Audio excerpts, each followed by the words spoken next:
네. 한국에서는 몇 년 전부터 중년 남성들이 자주 하는 말이 있다고 합니다. 나이 들면 꼭 필요한 거 5가지가 있다고 합니다. 첫째가 마누라, 둘째가 아내, 셋째가 애들 엄마, 넷째가 집사람, 다섯째가 와이프라고 합니다. 그런데요, 중년 여성들은 또 나이 들면 필요한 거 5가지가 뭐냐라고 했더니 첫째가 딸, 둘째가 셋째가 건강, 넷째가 친구, 다섯째가 찜질방이었다고 합니다. 이 남성과 여성의 말하자면 나이 들면 꼭 필요한 것에 초점이 포커스가 달랐다라는 거예요. 얘는 남자에게 있어서 배우자의 존재가 그만큼 중요하다는 것을 풍자해주는 그런 이야기라는 거죠. 배우자는 보통 평생의 동반자이고 친구는 인생의 동반자다라고 이렇게 얘기를 합니다. 우리가 공기의 소중함을 모르듯이 부부간에도 같이 있을 땐 잘 모르다가 한쪽이 되면 그 소중하고 귀함을 절실히 느낀다고 한다고 합니다. 그래서 나이 들어서 이제 혼자 되신 분들의 공통적 얘기가 그럽니다. 같이 있을 땐 몰랐는데 혼자 되니까 함께 있는 것 자체만 해도 자기에게는 든든했다라고 하는 그런 얘기를 하는 걸 자주 듣습니다. 가까우면서도 멀고 멀면서도 가까운 사이가 부부고요. 곁에 있어도 그리운 게 부부라고 합니다. 둘이면서 하나이고 반쪽이면 미완성인 것이 부부고 혼자하면 외로워서 병이 나는 게 부부라고 합니다. 그러므로 상대방을 이해하고 배려하고 존중하고 양보하며 화기애애하게 부부 생활을 즐기도록 더 노력해야 된다는 거죠. 오늘의 본문의 배경을 보면 그렇습니다. 2번에 걸쳐서 아람과의 전투에서 승리를 거둔 아합 왕입니다. 당시 이스라엘에 별궁을 지어두고 사치와 방탕 생활에 빠져 있었던 아합 왕입니다. 아합 왕인데 그는 그쯤에 사마리아 땅에 이렇게 이스라엘 땅에 지어놨던 그 별궁에서 지내는데 별궁 가까이 나봇이라는 사람의 포도원이 있었던 거예요. 그래서 그 포도원을 갖고 싶었다는 거죠. 그 포도원을 자기가 가지려고 했던 이유는 왕궁 바로 옆에 유흥지로 말하자면 자기가 즐기기 위해서 그것을 욕심부리고 있었던 그런 상황이었다는 거죠.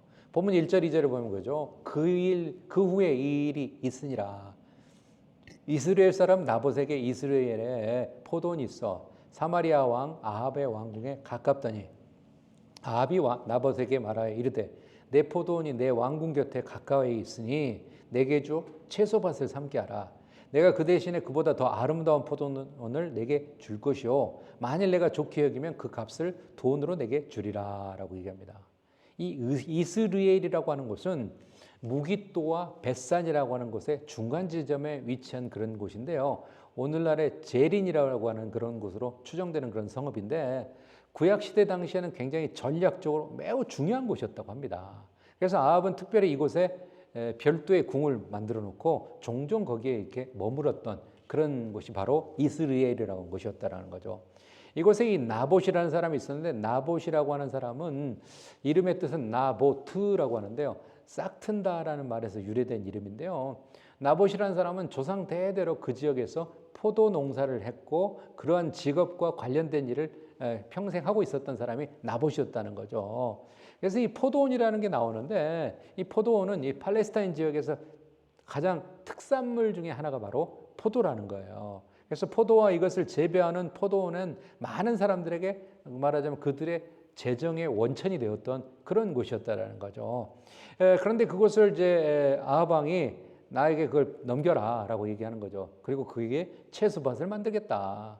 우리가 한글 성경으로는 채소밭이라고 하는데 이 채소라고 하는 야라크라고 하는 녹색의 풀을 종류를 말하는 거고요. 밭이라는 것은 이 간이라고 하는 단어인데 이건 뜰, 정원을 의미합니다. 그래서 여기서 한글 성경으로는 푸른 밭이라고 하는데 채소밭이라고 하는데 이것을 공동 번역에서 아주 정확하게 번역을 했어요. 푸른 정원이다라고 이렇게 정의를 하고 있습니다. 보통 이러한 정원은 여름에 뜨거운 연기를 피하는 장소로 이렇게 만들고 했다고 합니다.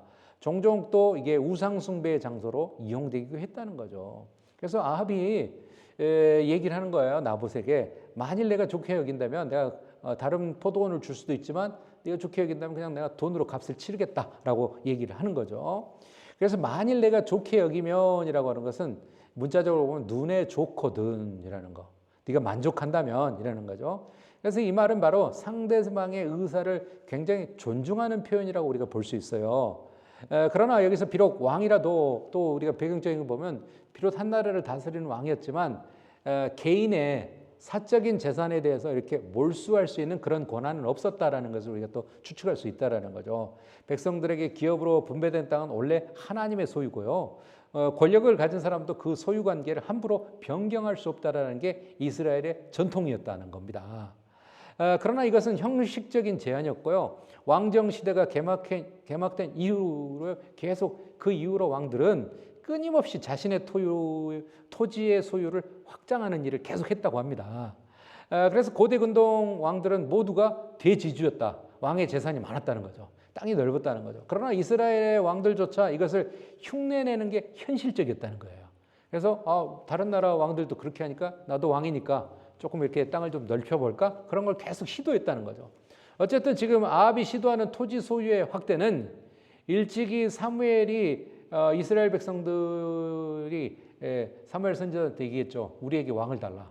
이방 나라들 보니까 왕이 있어가 너무 좋다. 우리도 왕 달라 했을 때 사무엘이 경고했잖아요. 야, 왕이 되면 왕궁도 지어야 되고 너희들의 자녀들이 가서 왕을 지켜야 되고 너희들의 딸들이 가서 그 시중 들어야 되고 또 이렇게 거기에 따른 많은 그 돈도 들어가고 봉사도 해야 된다라고 하는 그 왕이 있음으로써 치러야 되는 그 대가에 대한 걸 계속 얘기를 했거든요. 그게 실제적으로 이렇게 존재했다는 거죠. 그리고 이게 왕들의 타락의 원인 중에 하나였다는 것을 또 보게 됩니다.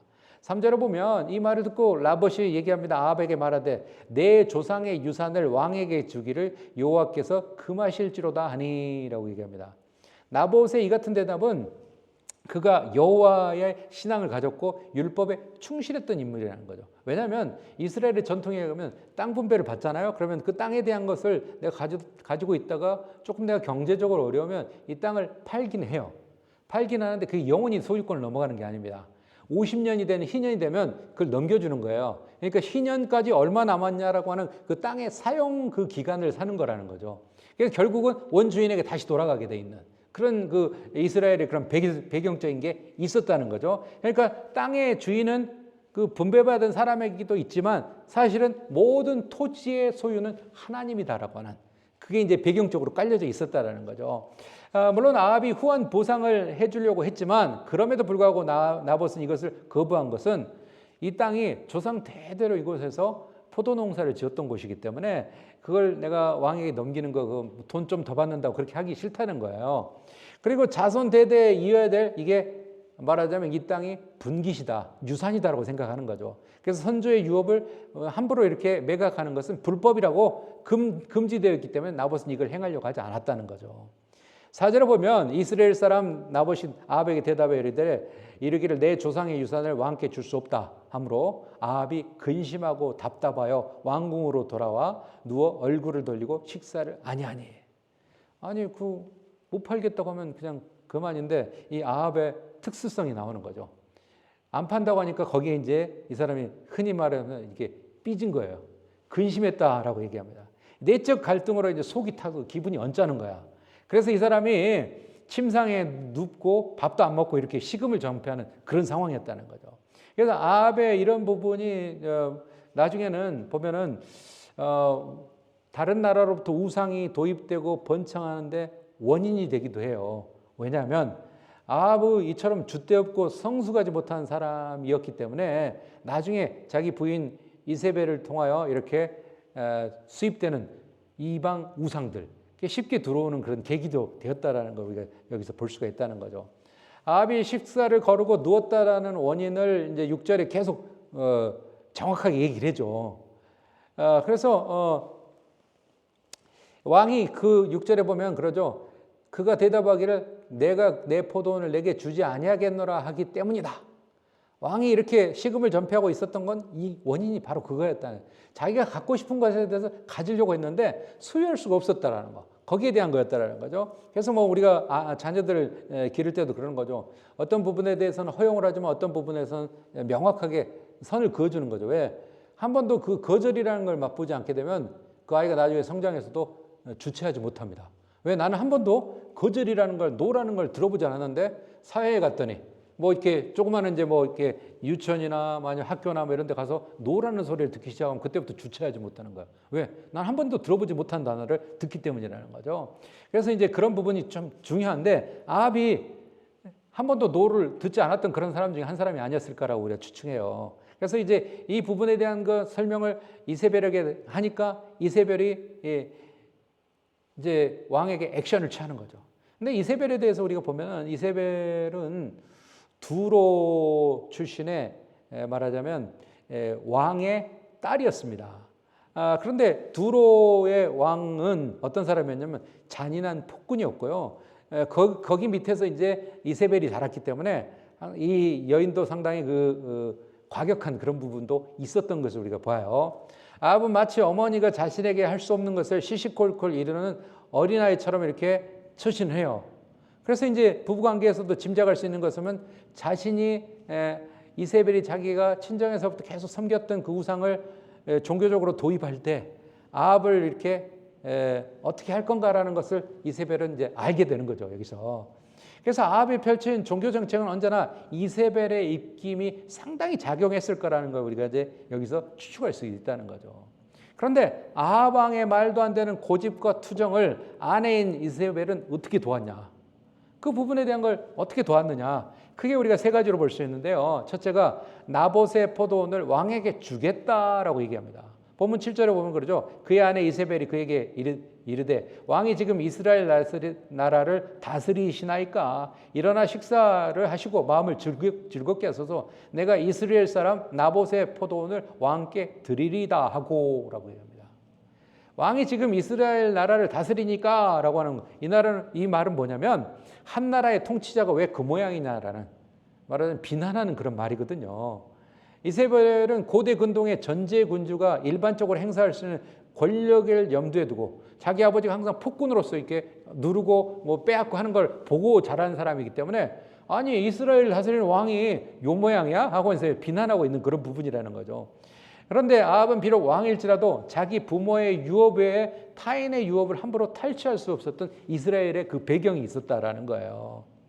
그런데 이세벨은 아합의 행동이 왕답지 못하다. 한 나라의 왕이면 자기 마음대로 해야지 그것도 못하냐? 그런 마음이었다는 거죠. 그래서 이세벨이 그러면 내가 그거 드릴게요.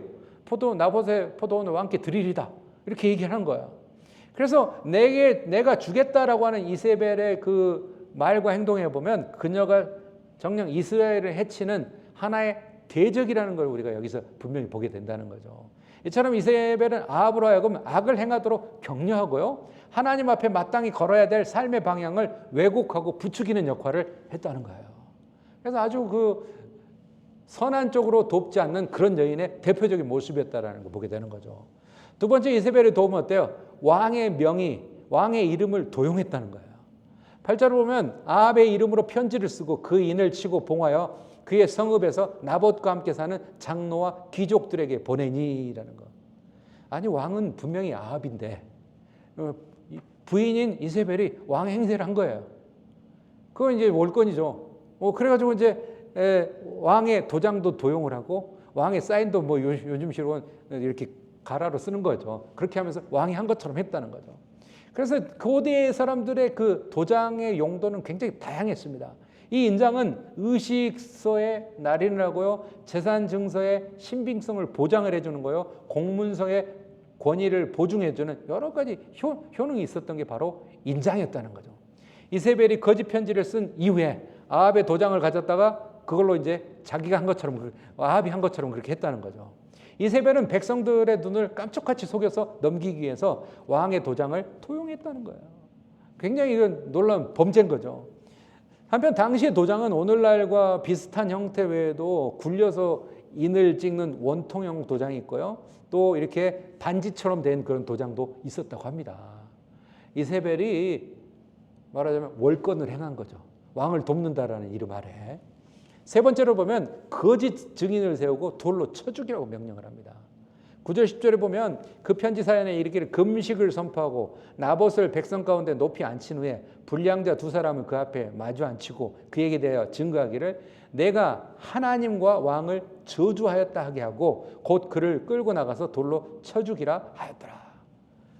왕을 선하게, 자기 남편을 선하게 도와줘야 되는 그런 배우자가 아니라 이 여인은 왕을 더 궁지로 몰게 되는 그런 더 악한 길로 이끄는 일을 서슴없이 했던 이세벨의 모습을 봅니다. 그 편지의 내용을 보면 금식을 선포하라. 이스라엘 사회에서 금식이라는 것은 개인의 생명의 위기, 아주 급박한 상황, 또 국가의 위기 상황, 이럴 때 금식을 하는 거거든요. 근데 여기서 공식적으로 금식을 선포하라는 것은 공동체 내의 악행과 죄에 대해서 집단적인 참회를 의미하는 그런 의미가 있다는 거죠. 그래서 그것을 선포하라고 하고 또 어때요? 불량자 두 사람을 세워라. 불량자라고 하는 건 문자적으로 보면 무가치함의 아들들이라고 이렇게 문자적인 얘기를 갖고 있습니다.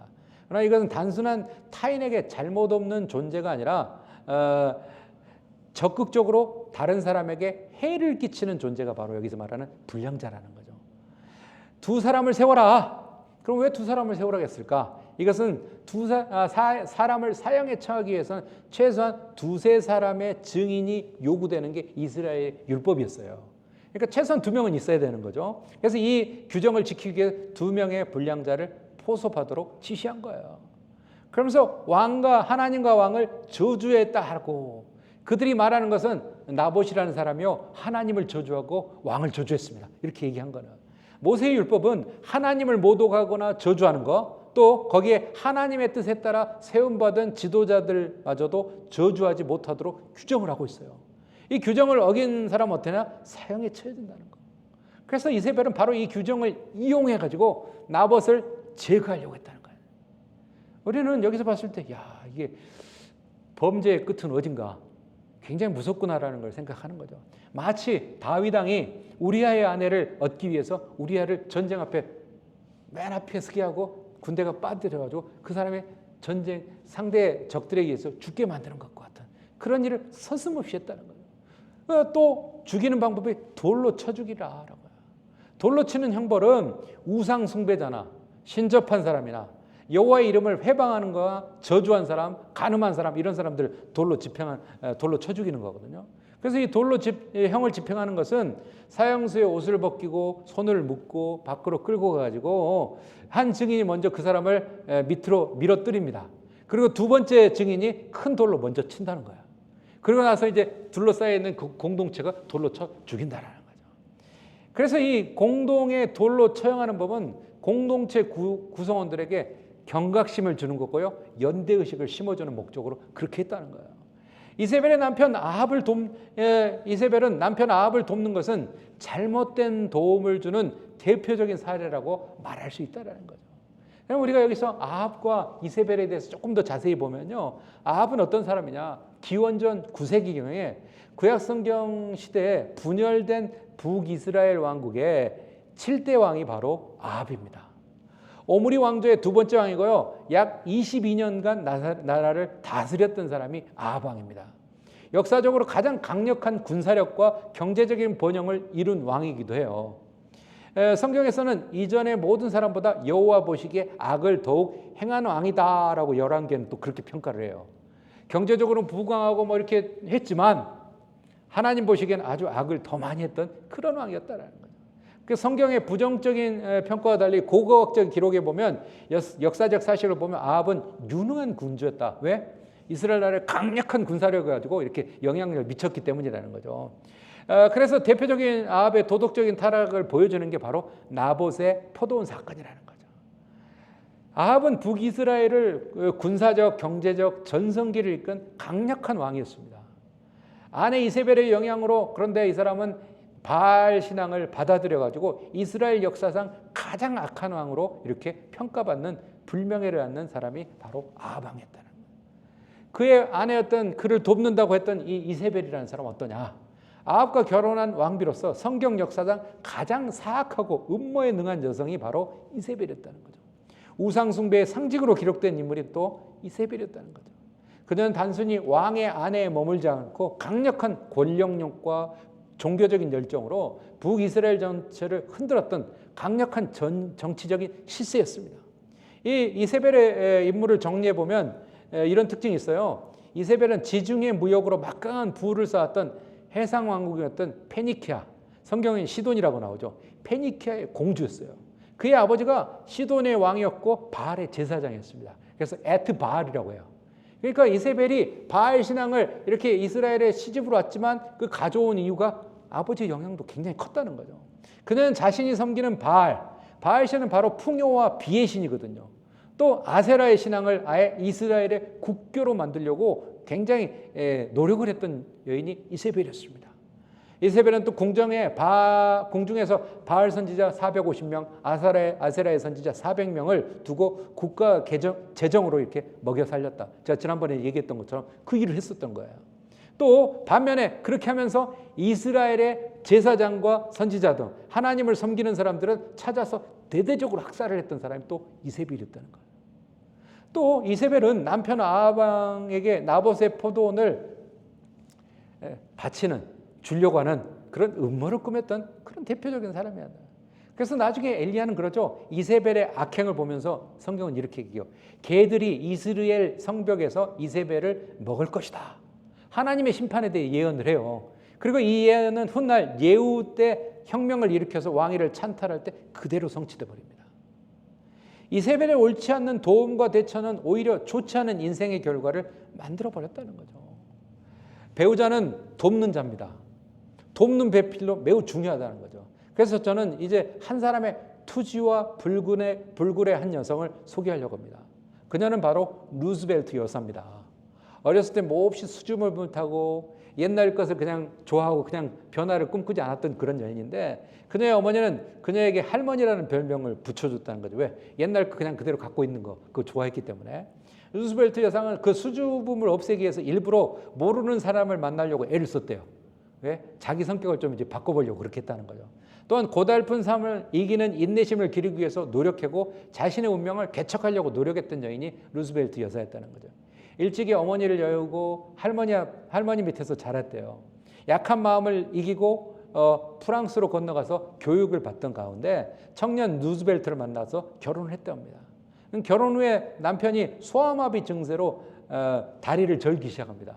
절름발이가 되어가지고 한 8년간을 고생을 해요. 그런 동안에 그녀는 남편을 뒷바라지하면 남편 대신 이리저리 뛰면서 남편의 정치적인 야망을 굉장히 북돋아주고 격려해주고 그런 돕는 자의 역할을 했다고 합니다. 환경을 극복하고 이겨내려는 강한 의지와 총명한 지혜를 가지고 남편을 계속 이렇게 돕는 역할을 했다는 거죠. 그래서 결과적으로 남편은 고난의 병석을 박차고 일어나서 마침내 1932년에 미국의 대통령으로 당선됩니다. 그래서 루스벨트 여사는 불구의 남편에게 팔과 다리가 되는 건 물론 백악관의 안주인으로 이렇게 활동하게 되었다는 거죠. 루스벨트 여사는 남편을 돕는 배필로서의 역할을 잘했던 대표적인 여인 중에 한 사람이었다는 거죠. 하나님께서는 우리가 창세기 보면 그래요. 세상을 창조하시고 최초의 인간 아담을 창조하시면서 아담이 홀로 있는 걸 보시고 하나님이 좋지 않았다는 거죠. 야, 얘가 불완전하구나. 불완전하구나 해가지고 하나님이 돕는 배필을 허락하셔요. 창세기 2장 18절에 보면 그러죠. 여호와 하나님이 이르시되 사람이 혼자 사는 것이 좋지 아니하니 내가 그를 위하여 돕는 배필을 지으리라. 하나님은 아담에게 돕는 배필을 허락하신 후에 하와는 아담을 하나님의 뜻대로 잘 돕는 배필이 되지 못해요. 사실은.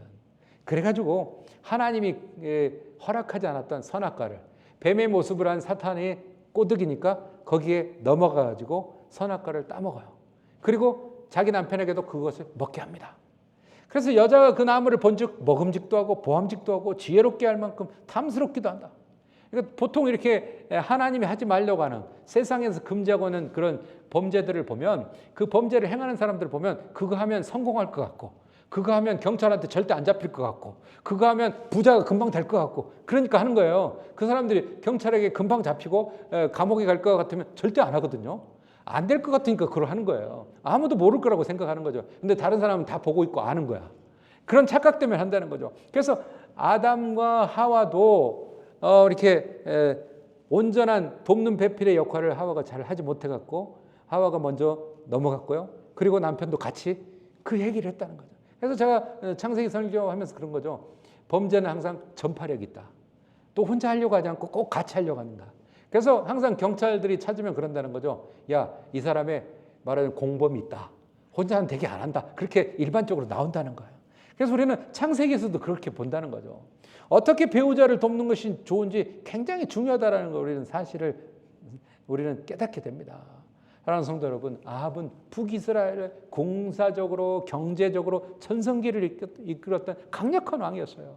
그러나 아내 이세벨의 영향으로 바알 신앙을 받아들여 갖고 이스라엘 역사상 가장 악한 왕이라는 불명예를 아는 또 왕이 아합 왕이었습니다. 여자하고 남자하고 완벽한 사람은 없습니다. 따라서 어느 누구도 완벽한 관계라고 완벽한 사랑법이라고 꿈꾸어온 것에 따라서 행동할 수 없다. 우리에게는 각각 나름대로 부족한 점이 있다는 거야. 따라서 우리는 싫어도 실패를 인정하고 한계를 수용할 수밖에 없다는 거죠.